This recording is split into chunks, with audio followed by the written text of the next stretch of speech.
যখন আমরা কাউকে দুঃখিত দেখি তখন খুব খারাপ লাগে, তাই না? দুঃখের যদি একটু আঁচও আমাদের গায়ে এসে লাগে তখন এই সংসার যেন অচেনা হয়ে যায়। তখন সুখকে ভুলে গিয়ে আমরা সেই দুঃখকে মনে নিয়ে আহত হই। এর কারণ জানেন? কারণ দুঃখ হলো সেই অনুভূতি যা নিজে অনুভব করে বোঝা যায়। সেই জন্য কখনোই কারোর দুঃখকে কম মনে করবেন না, আর নিজের দুঃখকে বড় করে দেখবেন না। ভারসাম্য আর সংযোগ দ্বারা জীবনের সকল পর্যায়ে পার হওয়াই সার্থকতা।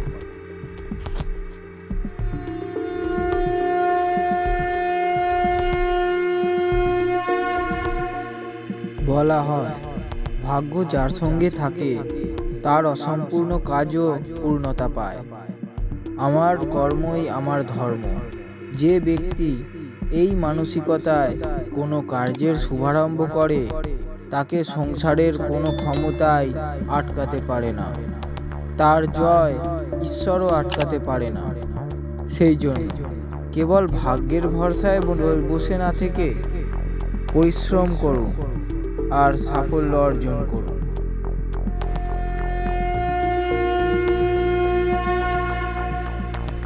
হাসি দেখতে গেলে এটি একটি সামান্য অনুভূতি, কিন্তু অত্যন্ত প্রভাবশালী। ক্ষণিকের একটু হাসি চরিত্রকে কত সুন্দর করে তোলে। মুখের একটি হাসি চিরকালের মতন মনে বাসা বাঁধে।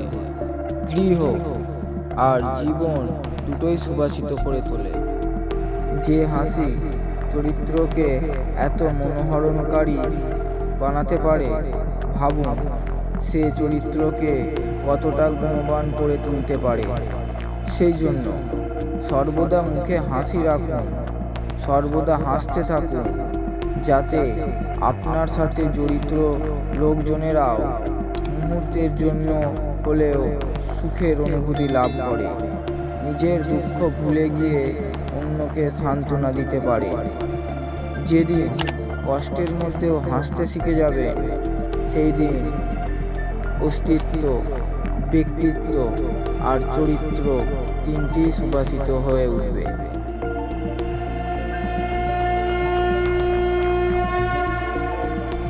কাল কাল কেমন হবে, কি হবে, কখন হবে, এর চিন্তা সবাইকেই গ্রাস করে নেয়। যদি কালকে সুন্দর করে তুলতে হয় তাহলে মগ্ন হও পরিশ্রমে। দেখাও তোমার সামর্থ্য, পরিবর্তন করো তোমার পরিস্থিতির। যে মুহূর্তে হাসতে পারতে, প্রসন্ন হতে পারতে, সে মুহূর্তে কেঁদেছিলে কেন?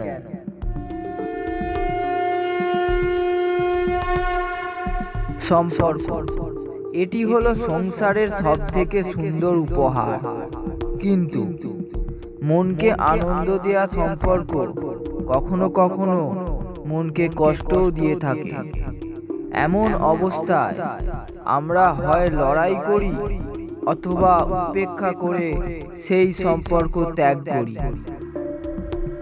আর যখন আমরা পিছিয়ে আসি তখন আমাদের সঙ্গেই আমাদের আর আমাদের পরিবারের অতীত, ভবিষ্যৎ আর বর্তমানও আহত হয়। সংসারের কোনো মানুষই সর্বগুণ সম্পন্ন কখনোই হয় না। সেই জন্য কিছু খামতি এড়িয়ে চলার চেষ্টা করুন।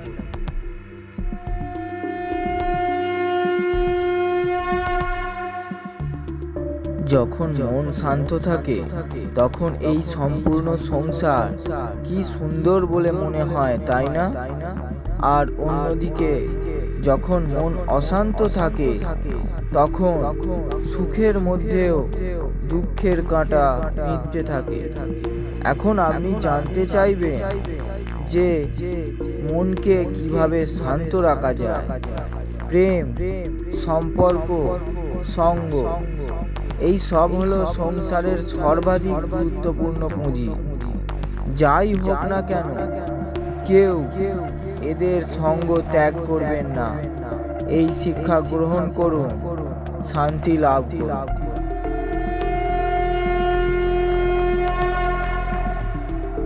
জীবন একটি সংঘর্ষের যাত্রা, যেখানে প্রতি পদক্ষেপে নতুন সংকট, নতুন দ্বিধা দ্বন্দ্বের সম্মুখীন হতে হয়। কারোর ভাগ্যে কম সংঘর্ষ লেখা থাকে তো কারোর ভাগ্যে অধিক, কিন্তু লড়াই সবাইকেই করতে হয়। আর মানুষের জটিলতা তখন বৃদ্ধি পায় যখন অন্যরা আমাদের পথে বাধা সৃষ্টি করতে থাকে। অন্যের এই কাজে বিচলিত হবেন না। সাফল্যের পথ, নিজের পথ কখনোই ছাড়বেন না, কারণ আপনার এই শত্রুরাই আপনাকে আরো সক্ষম করে তোলে। সকল দ্বিধার সঙ্গে লড়াই করতে শেখায়, জীবনযাপনের সব সংঘর্ষ দূর করে দেয়।